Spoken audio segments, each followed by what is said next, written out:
الله الرحمن الرحيم نبضي أرضي ملك صدنا جلس سعطان هل كان هو سومالي أكاديمي مقعي هو أستاذ أسد وحنان إدين دقدونا مادة عربية كارهان فصل كأفراد أو أن نكون بلابي دونه 10 كواد قيبة النحوها أو الممنوع من الصرف سأنو مركا وقانو موضوعا وموضوع هذا أيان دوننا مركا هراء سأنو قانو ممنوع من الصرف يقول هي أيان دوني وح إنه قانو محا محو يهي كدين ممنوع من الصرف هي مصروف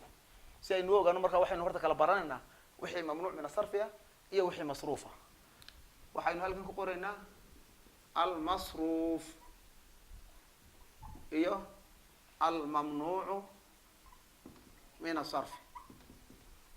شيء وكل أوجانه وحي كليهين المصروف كلمة مصروف هي الممنوع من الصرف شيء أوجانه مصروف هي ممنوع من الصرف سؤال كلا يا ماشي نوتال أو ما هو الصرف ما هو الصرف سنة نورنا ما هو الصرف ما هو الصرف marka aynu garano macnaha uu ka dhigan yahay asarfu ayaynu kala garan doonaa kelimada masruufka ah iyo kelimada mamnuuc min asarfi ah asarfu hadaynu ka jawaabno huwa qabulu الكلمة للتنوين والكسرة اسم كاستو او صرفك waxa la yiraahdaa kelimada oo qaadata tanwiin iyo kisra aqbasha kelimad kasta oo marka tanwiin iyo kisra aqbasha waa kelimad masruufa kelimad kasta oo aan tanwiinta iyo kisrada qaadana waa kelimad mamnuuc min sarfiya si aynu hadaba aynu wehelo waliba tafaasiil dheeraada waxaynu doonaynaa inaynu tusaalayo kelimad masruuf noqotay iyo kelimad mamnuuc min sarfi noqotay aynu halkan ka soo qaadano waayahay waxaynu soo qaadanaa midalan kalimatu طالب هل كنا وحين قرننا كلمة أحمد لبدن كلمة أيين صوم مرننا حالته عربته ومحي وحويا الرفع والنصب والجر كلمة تاسي ستة حدا حالته مخين صوم مرنه هذي تنوين تيا كسرة قاعدته وكلمة مصروفة تنمر خين ستة حدا حالته صوم مرنه هذي أيديدو تنوين تنوى بكردو يلا بجودن يلا بحصروا hoosdhaguna waa hooslo caadi ah waynu kala garan doonaa haday kelimadani marka tanwiintiina diido hoosdhawgiina diido waa kelimad mamnuuca min sarf way hadalibum saddex xaaladood baynu soo marinayna xaaladda koowaad waa maxay inagoo jumlad ku isticmaalayna waxaynu leenahay jaa talibun ila الفصل waxaynu doonaynaa kelimatu talib ayaynu target ka saarana waana kelimada aynu jeedno kelimada xarafka u dambeeya way naxwo waxaynu dhahnaa isagu wuxuu ku saabsan yahay un hadii jeer xarafka u dambeeya calaamada saaran ayaynu culays ka saarana waxaynu arkaynaa imika jaa talibun calaamada saaran inuu qaatay laba tanwiina ismagaas marka waa jaa talibun laba tanwiin oo godan labada tanwiin maxay godaal ku yimaadeen hadii aad istiraad isweydiiso godaalkaasi waxa uu ka dhigan yahay waxa weeyaan faacil bay noqotay jaa wa ficil had yajar marka ficil arkana faacil baa ku xiga talibuna waa faacil sida daraadeed horta waa marfuuc marka ay marfuuc noqotay laba tanwiina ayay qaadatay labada tanwiina ismiga aqbala markaasi waxaanu leenahay waa ism masruufa mar labaad tanwiin kale ay noo hadhay oo tanwiin nasbigiyo kelimadan inuu hadan xaalad kale soo marinayna oo aynu ka bedelayna faacilkii u bedelayna mafcuul waxaanaynu oranaynaa رأيت طالبا كلمة طالب بلي مكو فيرسو wax isbedel ayaa ku dhacay isbedelkaas waa maxay waxa ay ka soo guurtay tanwiintii damateynka ahayd waxayna u guurtay tanwiin fatxatayna waxa ayna waayo wuxuu noqday ra'aytu waa ficil faacil wada socda طالبنا wuxuu noqday mafcuul maadaama uu mafcuul yahay ka hore uu faacilha waa damateyn kan labaadna marka uu yahay mafcuul waa tanwiin fatxatayna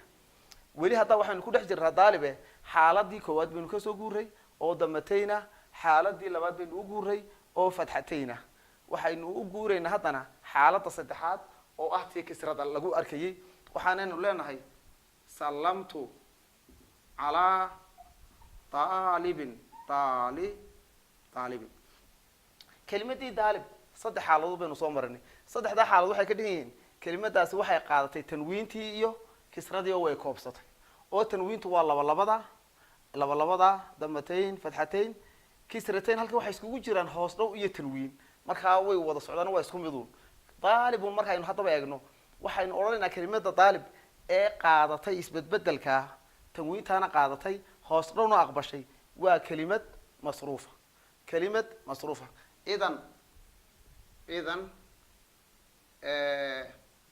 idan waxaynu leenahay idan kalimatu daalib waa kalimatun masruufa waayo maxay ku noqotay kelima masruufa saddexdii xaaladood marka aynu soo marinay tanwiintiina way qaadatay hoos dhowgina way aqbashay waxaynu u guuraynaa kelimatu axmed maadaama aynu ogaanay kelimatu daalib inay tahay kelima masruufa kelimatu axmed baynu u guuraynaa iyadana saddexdan xaaladood ayaynu soo marinaynaa saddexdaa xaaladood marka aynu soo marino haddii ay aqbashana dee waa masruufa hadday aqbali weydana waa mamnuuca min asarfi waana casharka aynu u gol leenahay ee aynu imika waxa ka dambeeya sii gudageli doono waayahay waxaynu soo qaadanay jaa oo ficilkii aynu markii horeba adeegsanaya jaa axmedu halkii aynu tanwiinta ka haysanay ismigani tanwiintii ma aqbalin waa godan yahay laakin tanwiintii buu diiday sidaa daraaddeed cille ayaa jirta waynu sii wadaynaayo haddana waxaynu adeegsanaynaa ficilkan oo waxaan leenahay ra'aytu axmeda haddaad kaa ufiirsatana waxaynu aragnaa xarafkii u dambeeyey xarakadii tanwiinta hayadu kani qaatay kani ma aqbalin sidaa daraaddeed way kala duwan yihiin labadii kelimadood waxaynu u guuraynaa xaaladda saddexaad ee ah hoos dhow iyo tanwiin wada socda markaa waxaan leenahay sallamtu calaa axmeda ismigan axmed markaynu ufiirsano waxa uu kaga duwan yahay daalib kow tanwiintiina ma qaadan oo markii uu xaaladaha isbedbedelka soo marayay ee uu marna rafciga ahaa marna nasbiga ahaa marna jariga ahaa xaaladihii tanwiintahaa meesha way ka baxeen aakhirkiisa waxaad ku aragtaa in ay damo keliya leedahay waa faacil marfuuc bidamatin waaxida halka uu kaasi ka ahaa faacil marfuuc bidamatayn waana masruuf ra'aytu axmeda waa mafcuulu bihi mansuub bifatxatin waaxida hunaa calaa waxaa lagu yaqaanaa inay waxa ka dambeeya ay hoos dhownaadaan oo uu noqdo kana xarfu jari kana la yidhaahdo ismun majruur lakin ism majruurna wuxuu qaadan jiray had iyo jeer ama laba ha noqoto ama xabad ha noqotee hoos dhow ayuu qaadan jiray ismigii axmed ma qaadan hoos dhowgii marka waxaynu ogaanay kelimada axmed in ay tahay kelima mamnuuca min asarfi kalimatu axmed waa kalimatun mamnuucatun mina asarfi markaa imika waxaynu kala ogaanay inagoo weli mawduucii aynu ugu lahayn aan gudagelinba waxaynu ogaanay masruufku iyo mamnuuc min asarfigu maxay kala yihiin markaa si aynu ogaano labadan waxaynu soo qaadanay ma huwa sarfigii markii aynu ogaanay oo uu noqday inay kelimadu qaadan karto laba tanwiinta waxaa loo yaqaan oo ama laba godona ama laba kor dhabana ama laba hoos dhabana iyo alkisra oo ah iyadu taa u dambaysa oo ama kisra keliya ah ama kisratayniya taasina ay keento shaygu hadduu nakire yahay iyo hadduu macrifo yahay ismiga intaa qaata waxaynu isla garanay inuu kelimada noocaas hor xaaladaha marka lasoo mariyo noqota tanwiintana qaadata hoos dhaguna aqbasha inay tahay kelima masruufa kelimad kasta oo saddexda xaaladood marka lasoo mariyo qaadan weyda tanwiintiina qaadan weyda hoos dhowgana qaadan weydaana waa kelimad la yidhaah mamnuuca min asarf haddaba waxa aynu doonaynaa marka aynu ogaanay kala saaray wixii masruufa iyo wixii mamnuuc min asarfi ah sababta ay ku timid tanna inay qaadato tanwiintii iyo hoos dhowgiiba tanna in ay diido tanwiintii iyo hoos dhowgiiba ayaa loo baahan yahay inaynu garanno sida aynu u garanan arrinkaana waxa aynu gelaynaa almamnuuc min asarfi licilatin waaxida sidaa daraaddeed وإن هدنا أجوره الممنوع من الصرف لعلة واحدة وايه كدي مركي أينو وقالني الممنوع من الصرف إياه المصروف وحي كليهين أينو يمك هذا وقالنا الممنوع من الصرف وإنه يستغنى سيك لقاعدة دونه وإنه أكل لقاعدة دونه الممنوع من الصرف لعلة واحدة يا الممنوع من الصرف لعلتين وحنا نكون رأينا دونه الممنوع من الصرف لعلة واحدة الممنوع من الصرف لعلة واحدة لعلة واحدة علة اللو جيدا والسبب وين نجي نري اسمي كلنا مصروفها اسمي طالبنا مصروفها أحمدنا ممنوع من صرفها حتى بس سببتي كأنتي إنه مصروف نقوله أيه ما أنت كهلنا وحنا نقول صارنا لا بحالة ضد مد أي سبب كليه مسؤول كتاعي هي مد أي مسؤول كتاعي لا بس سببات وحنا نقول بلابنا وحكستو ممنوع من الصرف لعلة واحدة لعلة واحدة وايه حتى بعد الممنوع من الصرف يقول علة واحدة والله بحى على ضوء المختوم المختوم واسمك كل ماذا بألف التأنيث كو اسمك استوى كل ماذا ألف تأنيث وحلا هذا هو ممنوع من الصرف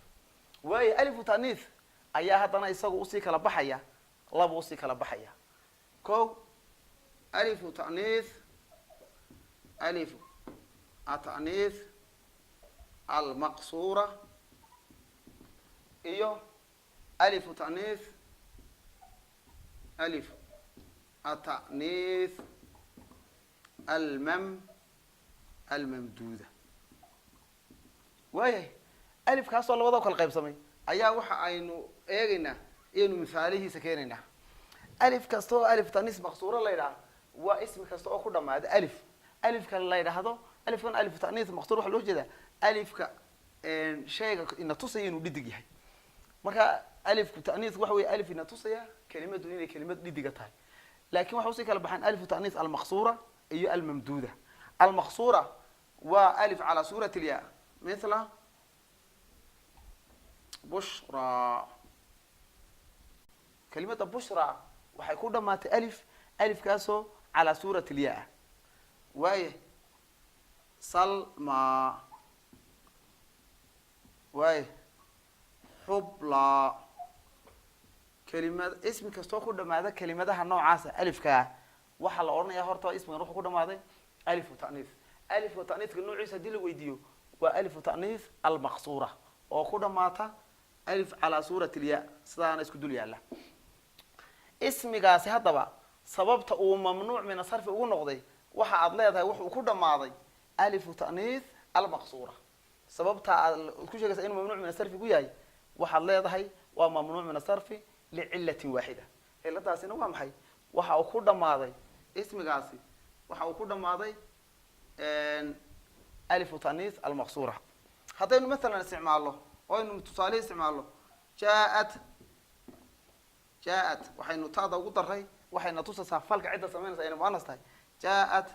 سلمى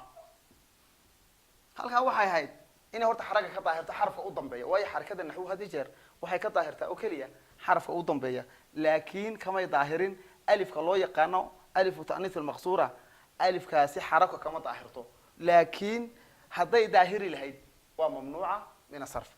jaa'at salma لكن يمكن هدي اللي ويديو اسمه جاني ممنوع من الصرف يسمى ممنوع من الصرف معها وحاض ليه هاي اسمه جاني هو ممنوع من الصرف السبب أو ممنوع من الصرف ويا هنا ويا وحا وكل ماضي ألف لو يقانو ألف وتأنيث المقصورة بشرى سلمى حبلى ليلى كلمة كستون نوع كل ماضي أو إن توصى إنه شيء جاني ردي هاي وحا ونقضى ممنوع من الصرف رأيت حالة دي هاي نصومرنا كوي هروب نصومرنا سلمى حالتنا هو مرفوع ضمة ماشي إيمان لهيد ضمة دي ما إيمان سببتنا وحويان ألف أو كده ماضي أيان قاعدا ضمة دي وفاعل مرفوع بضمة مقدرة على الألف بالغة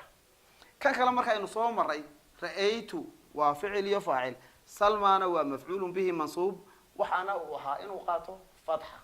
fatxadii kamay daahirin sababtuna waa maxay waxuu ku dhammaaday alifu ta'niis almaqsuura haddii aynu sii soconno marartu waxaan soo maray bisalma badaasi waa xarfu jari salma ismiga ka dambeeyana wuxuu ahaan lahaa inuu noqdo ismun majruur laakiin ma uu qaadan isna kisradii marka alifu ta'niis almaqsuura ismiga haddii lagu weydiiyo aawa ismigii mamnuuc min sarfiga ahaa meesha ku jira tanaad hoosta ka jeexaysaa waxaad leedahay salma had iyo jeer waa ismun mamnuucun min asarfi sababta haddii lagu weydiiyo waxaad leedahay ismigani waxau ku dhammaaday alifu ta'niis almaqsuura alifu ta'niis almaqsuura oo noocoogii ama sawirkiisu ama qaabka loo qoraana uu sidaa yahay bushra salma xubla layla iyo wixii lamid a waxaynu u guuraynaa alifu ta'niis almamduuda waa ismi kastoo ku dhamaada amse uu ka horeeya alif halkan waxaynu haysanaa zahratun cafwan waxaynu haysanaa baydaau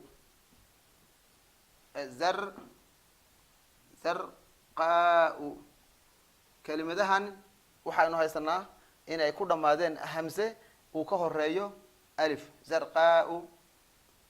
xasnaau lamyaau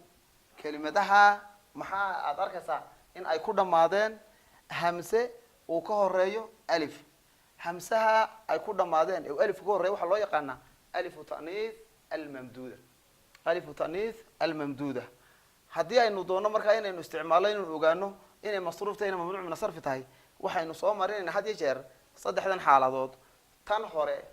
damadiina inoomay muuqan fatxadiina inooma muuqan kisradiina inoomay muuqan sababtuna waxa weeye alifkan loo yaqaano alifu ta'niis almaqsuura ayaa ah alif aanay xarakadu ka daahirin laakiin sidaad halkan aragtaan waxa ka daahiraysa ama dama ha noqoto ama fatxa ha noqoto ama kisra ha noqote xarakooyinka way ka daahirayaan sidaa daraaddeed waxaynu ogaan doonaa in ay kelimadahani mamnuuc min asarfi yihiin iyo in kale iyo sababta ay mamnuuc min asarfi ku yihiin waxaynu soo qaadanaynaa masalan halkan ayaynu misaal kusoo qaadanaynaa waxaynu leenahay haadihi zahratun hadda u fiirsada halkaa xarakadaynu haysanaa waa damateyn maadaama ay halkaa tanwiin timid ismiga sahratun waa masruufa had iyo jeer hadday ismigu tanwiin qaato waa masruuf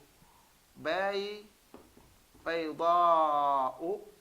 haadihi zahratun baydaau waxaad u fiirsataan labadan kelimadood zahratun tanwiin bay qaadatay tani waa sifa baa ladhaa kana waxaa tani waa sifa tanna waa mawsuuf had iyo jeer sifada iyo mawsuufkuna xarakada ay hore qaadato ayuunbay qaataan waxa ay ahayd hadday tani tanwiin qaadatay tanna inay tanwiin qaadato waa se ay qaadan weyday sababtu waa maxay kelimada baydaa waa ismun mamnuucun min asarfi mamnuuc min asarfi oo muxuu ku yahay marka la weydiiyo ismigani maadaama uu ku dhammaaday hamsadan alifku ka horeeyo oo loo yaqaano alifu ta'niis almamduuda horta waa mamnuuc min asarfi oo maxay qaadan weyday waxay qaadan weyday tanwiintii ay tani lahayd bal hadda waynu kusii soconaynaa qadaftu zahratan waxaynu haysanaa qadaftu waa ficil iyo faacil zahratan waa mafcuul mafcuulkuna tanwiin buu wuxuu u baahnaa fatxa fatxadii markaa tanwiin bay qaadatay ismigani maadaama ay halkaa tanwiin ku lahayd oo damateen ahayd halkana tanwiin bay qaadatay markaa waxaad leedahay zahratan waa mafcuul bihi mansub bifatxa tanwiintuna wuu qaatay waa ismu masruuf waynu kusii soconaynaa zahratan baydaa waa mawsuuf aynu nitana waa sifo maadaama ay tani iyo tani ay sifiye mawsuuf isku yihiin tani tahay mawsuuf oo ay tanna tii sifeynaysa wax ka sheegaysa tahay xarakadeeda ina qaadatay ahayd laakiin maxay qaadatay fatxatun waaxida taasina waxa weeyaan daliil ah inuu ismigan yahay mamnuuc min asarfi sababtuna ay tahay waxa ay ku dhamaatay hamsada ama alifka loo yaqaano alifu ta'niis almamduuda xaaladii saddexaad ee hoos dhowgu iman jiray ayaynu haddana u guuraynaa waxaanu leenahay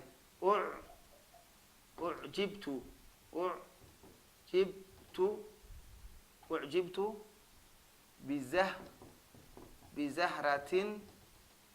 bizahratin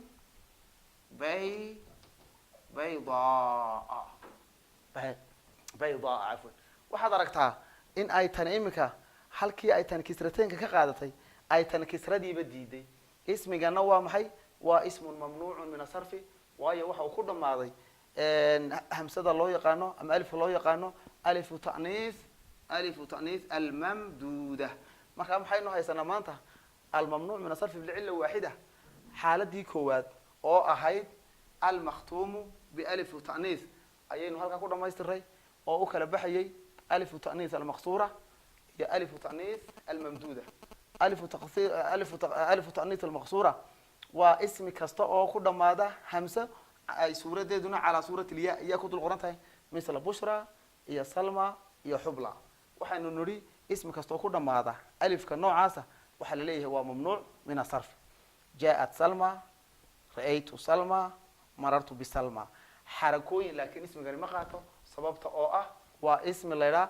ismiga aanay calaamaduhu ka daahirin markaa waxaa la ciraabaa dama muqadara cala alif fatxa muqadara cala alif iyo kisra muqadara cala alif laakiin halkan hamsada kale ee hamsatu ta'niis almamduuda la yidhaha waxaa la ciraabayaa alxarakaatu daahira xarakooyinkii daahirkaha oo ah dama iyo fatxa iyo kisra wuu qaataa laakiin maxaa u diiday ismigaasi sida aynu ku aragno zahratun damateyn bay ahayd tanna waxay ahayd inay damateyn u qaadato tani waa masruufa waayo waxay qaadatay tanwiintii ba aqbashay tanna way diiday waayo sababtu waa maxay waa mamnuuc min asarfi haddaba maxay mamnuuc min asarfi u tahay haddii aad isti weydiiso waxa weeyaan waxay ku dhamaatay alifu ta'niis almamduuda qataftu zahratan baydaa halkana fatxatayn ayay qaadatay leanna halkan kan faacil bay halkan mubtada bay ahayd khabar bay ahayd cafwan halkana waa mafcuulun bihi mansuub fatxatayn bay qaadatay tanna waxay ahayd waa sifadii inay iyaduna qaadatay ahayd laakiin fatxa keliya qaadatay sababtuna waa maxay waa mamnuuca min asarfi sidaa daraaddeed waxay diiday tanwiintii halkan bizahratin ismigani waa ismun majruur kisra u baahnaa waanu qaatay waayo ismigani waa ismun masruuf baydaa way diiday inay qaadato maxay kisradii oo waxaa la odhanayaa waa ismun majruurun bifatxatin niyaabatan can alkisra liannahu ismun mamnuucun min asarfi licilatin waaxida ciladaasina waxa weeyaan waxay ku dhamaatay alifu ta'niis almamduuda waxaan jecelahay inaynu maanta intaa kusoo gabagabayno halkaana waynu kasii wadi doonaa wasalaamu calaykum waraxmat ullahi wabarakaatuh